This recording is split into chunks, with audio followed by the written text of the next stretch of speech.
The civil rights movement is going to continue even after the death of Medgar Evers. In 1963, August 28th, there will be a March on Washington, and this March on Washington is meant to help push through the Civil Rights Act that had been introduced by JFK. It's at this March on Washington that King gives his famous "I Have a Dream" speech. And the reactions of the Corps and the SNCC members is kind of interesting. Many people loved King's "I Have a Dream" speech because he talks about the dreams of the future, kind of basing it off his letter from a Birmingham jail. But you did have some members of SNCC and Corps who were unhappy with it. They wanted a leader who did more than just dream. They wanted action to take place. And if you remember, the SNCC members especially were more working on a grassroots level, and so they're the ones who are kind of always getting the in-the-face aggression from the white supremacists. So they were a little disappointed in this dreamer's speech and wanted more action to actually take place. James Meredith is the first black man to attend the University of Mississippi. And it's a huge step because if you remember, Mississippi is the heart of the South, and so very, very deep South, very, very racially prejudiced. And he faces death threats and has hate acts happen to him almost his entire year there. The Civil Rights Act of 1964 will eventually be passed. It's not passed in 63 when it was introduced. It's passed in 1964, and it's pushed through Congress after JFK's assassination. Lyndon Johnson really makes it his prerogative to get this thing accomplished as a legacy to JFK. So what are they actually fighting against? Well, they're fighting against two different kinds of segregation. They're fighting against de facto segregation, which is by tradition. That traditionally this is where people live, or this is how people act, or this is what you're supposed to do. And then they're also fighting against de jure segregation, and de jure segregation is by law. So those are the ones that they can actually change through court cases and through the Supreme Court. The de facto ones are much more difficult. It's much more ingrained in people's behavior. So throughout the civil rights movement, we do see a series of setbacks and advances depending on the event.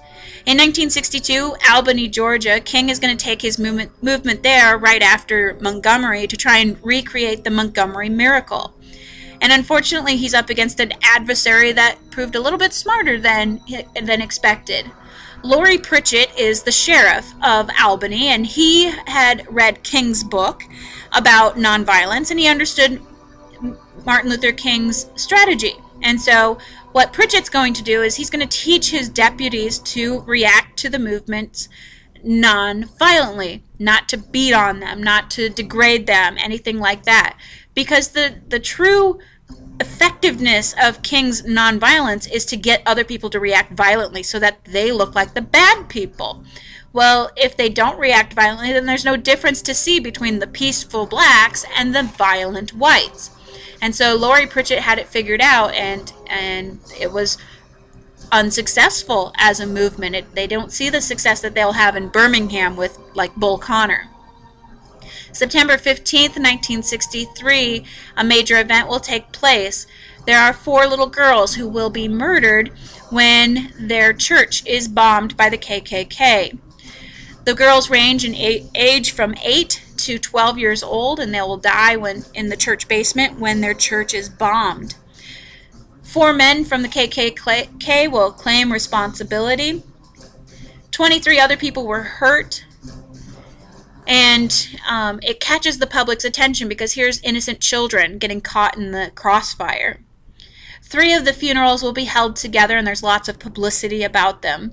The last one is held separately, mostly because the family did not want their child to be remembered that way.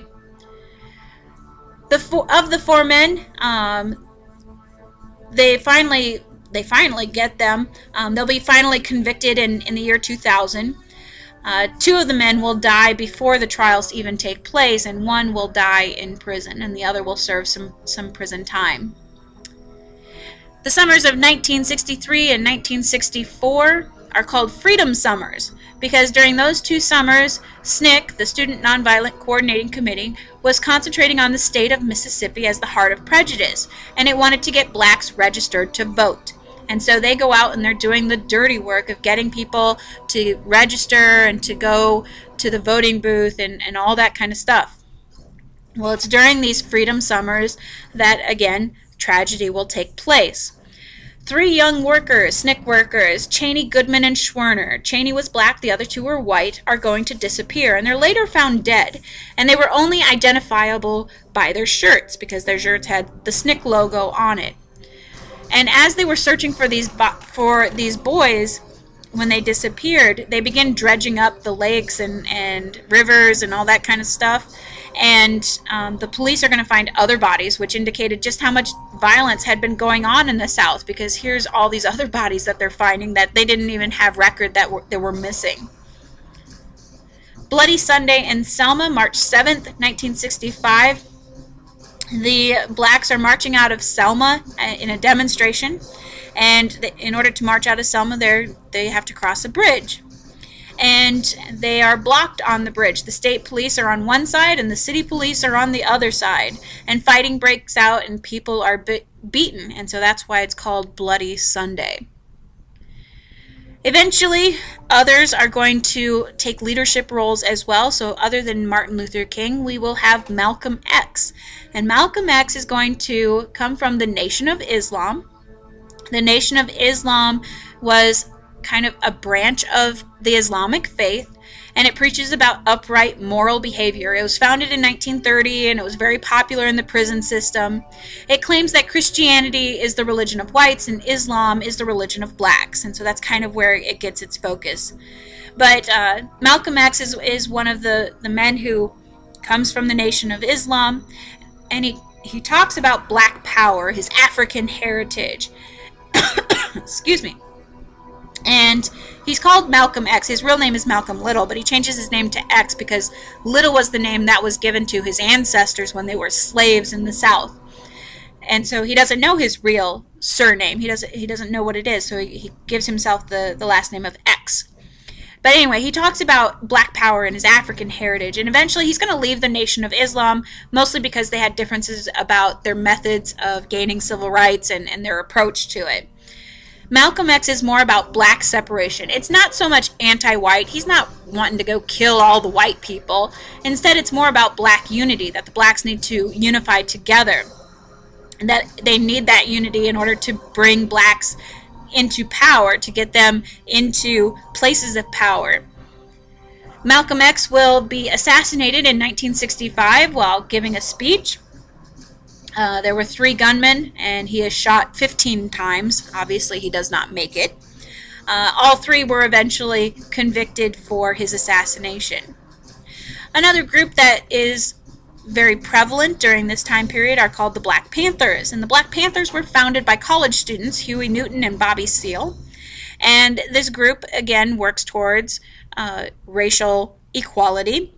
And one of its founding points, I guess, is the 10-point program. It's kind of like a self-help program for how can you get out of under the thumb of the oppressor. And basically what they're talking about, we're not going to talk about all 10 points. We'll talk about the 4 main ones that are kind of important. The first is that they felt all blacks should have full employment. You should have a full-time job and contribute to society. The second is that all blacks should have decent housing. And the third is that all prisons should release their black prisoners, because vast majority of them were probably put in there by a racial jury, one that did not give them a fair trial. And finally, the number 4, that they should be given the equivalent of 40 acres and a mule, as they had been promised after the Civil War when they got their freedom, and they never got these things. They never got 40 acres and a mule. So the Black Panthers tends to be more oriented towards self-defense, of being able to fight back against your oppressor, as opposed to Martin Luther King and his belief of nonviolence is the way, that you take a beating if they're beating on you. In 1970, the Black Panthers will disband as a group. Eventually, we begin to see, because of Malcolm X and the Black Panthers, we'll see greater militancy in the civil rights movement, and this greater militancy will eventually lead to riots. We'll see riots erupt in Harlem, a district of New York City. There's a clash between white police and black students. Watts, an area of Los Angeles, will have a riot that will last for 6 days. And eventually, tragedy is going to strike the movement one final time when Martin Luther King is assassinated. He is assassinated in Memphis on April 4th, 1968. What was he doing in Memphis? Well, in Memphis, he was planning a march on Washington for the poor. It wasn't even for civil rights, it was for poverty. And he is killed by James Earl Ray while he is out on the balcony of his motel. James Earl Ray will be put on trial and convicted of the murder of Martin Luther King, and he died in 1998 in prison from hepatitis C. The King family believed that he had nothing to do with the assassination, that he was a pawn in a conspiracy. Riots are going to follow the news of the death of Martin Luther King. We'll have riots in Chicago and the District of Columbia, as well as Los Angeles and New York City, all over the place, as people react to the news. But basically, the death of Martin Luther King is going to bring about pretty much the end of the civil rights movement. Major legislation will be passed with the Civil Rights Act of 1964 that is going to give freedom, and groups will continue to work towards that end, but it doesn't receive nearly the same publicity that it did when Martin Luther King was around.